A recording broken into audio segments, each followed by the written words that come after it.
the company revealed to be at the center of Blake Lively's nasty battle with Justin Baldoni, has sparked a new round of internet rumors that she began her affair with Ryan Reynolds while he was still married.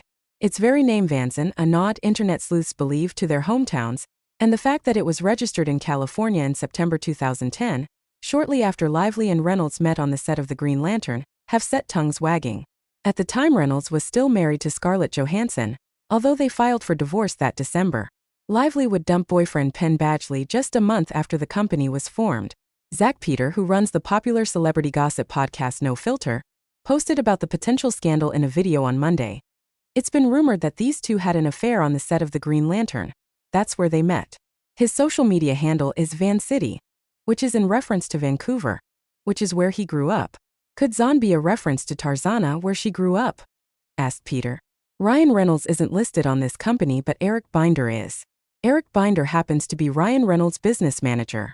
Is it possible Blake and Ryan formed this company together in 2010 around when they met? And does that mean the twosome, who officially began dating in 2011, had actually close enough to make that kind of commitment? The answer is a resounding no. DailyMail.com has discovered Lively only got involved with Vanson several years after it was incorporated. According to a source formerly close to the original company, the source revealed the firm was controversial even back then, with a murky past filled with lawsuits and subpoenas. Vanson was first set up in Delaware in 2008, before Reynolds and Lively had even met, and first filed to do business in California in 2010. Its California filings listed Eric Rothschild as the agent for the firm, based in San Diego in 2010. A former colleague of Rothschild told DailyMail.com they were there when Rothschild set it up, as a vehicle for their telesales and marketing business, and was shocked to hear of Lively and Reynolds' later links to the firm. I remember sitting around with Eric Rothschild when we came up with the name. We thought it sounded official and cool and old East Coast money or whatever. The source, who asked not to be named, told DailyMail.com. Rothschild and Vanson later got caught up in a lawsuit for allegedly failing to follow through on an office lease, and were also sued by several other parties in San Diego courts in 2010 and 2011. One plaintiff, San Diego firm The Wafaco Company, was awarded a $100,000 judgment against Vanson in June 2011. Rothschild filed for bankruptcy the following year. The source who worked with him said they later discovered that he had multiple names, including Brian Urquhart and Brian Knapp.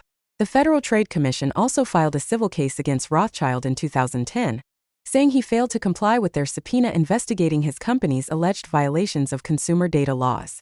Now, years later, Vanson has ended up at the center of another controversy involving a subpoena, when Lively used the company to file a lawsuit in September 2024 and obtain a subpoena to Baldoni's ex-publicist Stephanie Jones, thereby grabbing hundreds of texts used to back up her claim of an alleged smear campaign orchestrated by Baldoni. Baldoni denies the claims, and in return is suing Lively for defamation.